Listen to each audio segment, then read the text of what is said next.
قبل ما نبدأ رحلتنا في عالم الفيلم ده وملخصه، خلونا كده نصلي على النبي صلى الله عليه وسلم في الكومنتات، ونورونا بلايك حلو زي قلوبكم الطيبة. الفيلم بيبدأ بست اسمها رامونا دانيال دي دويلر بتتفرج على فيديو ليها وهي بتتكلم مع جوزها الله يرحمه ديفيد راسل هورنسبي. في الفيديو ده ديفيد بيتكلم عن بيتهم وإزاي نفسه يسميه اسم معين. رامونا دي بتكون مشلولة، قاعدة على كرسي متحرك بسبب حادثة عربية مات فيها ديفيد. العربية المتدمرة لسه مركونة قدام البيت، وهي عايشة في منطقة بعيدة مع أولادها تايلور بيتون جاكسون وآني ستيلا كاي. رامونا بتكون بعيدة عنهم قوي ومش بتوريهم مشاعر، وكمان قاسية معاهم شوية. ده غير إن الكهرباء قطع في البيت، وده مخلي العيال زهقانين على الآخر. فجأة من بره البيت بتظهر ست غريبة قاعدة في الجنينة اللي قدام البيت. رامونا بتخرج عشان تتكلم معاها وتسألها بتعمل إيه هنا. الست دي بتسألها أنا إزاي وصلت لهنا، وبعد كده صوتها بيتغير وبيبقى شرير ومخيف. الست دي بتكون عارفة اسم رامونا وعارفة كل حاجة عن الحادثة اللي حصلت لها. بتقول لها النهاردة هو اليوم، وبتوريها كفوف إيديها اللي مليانة دم.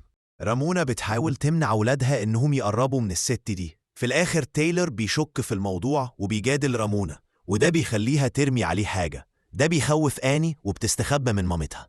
تايلور بيخرج عشان يواجه الست دي وهو ماسك بندقية. الست بتقوم من على الكرسي وبتبدأ تمشي ناحية البيت. بتقول لتايلور إن رامونا مش بتقول لهم هم وآني الحقيقة كاملة عن اللي حصل ليلة موت أبوهم. بعد ما رامونا بتقنع آني إنها ترجع ليها، تايلور بيطلب من آني تيجي عنده لأنه ما بقاش واثق في رامونا.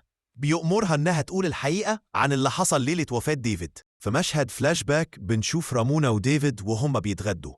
رامونا بتكون متضايقة من المكان اللي نقلوا فيه، وبتقول إنها حاسة إنها مجبورة تعمل كل حاجة لكل الناس ومش قادرة تركز على احتياجاتها هي وأولوياتها. رامونا هي اللي كانت سايقة العربية وهي وديفيد بيتخانقوا، ولأنها ما كانتش بتبص على الطريق عملت الحادثة. رامونا بتعترف بالحقيقة لولادها، وده بيهز ثقتهم في أمهم. بعد كده الست الغريبة بتسهر وهي بتستخدم ضلها عشان تهاجم العيلة، وده بيخلي العفش يطير في كل حتة. رامونا بتطلب من ولادها يستخبوا في العلية، والست دي شكلها بتطاردهم هناك. بتغرق البيت في الضلمة وبتوري العيال وشها اللي كله ندوب.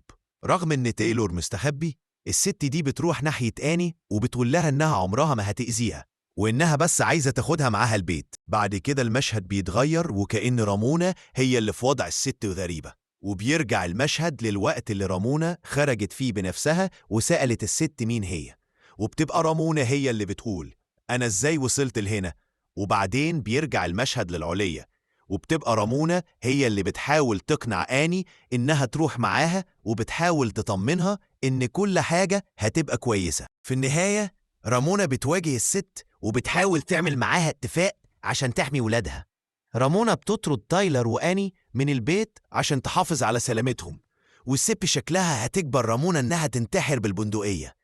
قبل ما رامونا تدوس على الزناد، الست بتكشف إنها ظهرت لأنه رامونا كانت بتدعي ربنا إنها تاخد قوة عشان تعرف تربي ولادها لوحدها.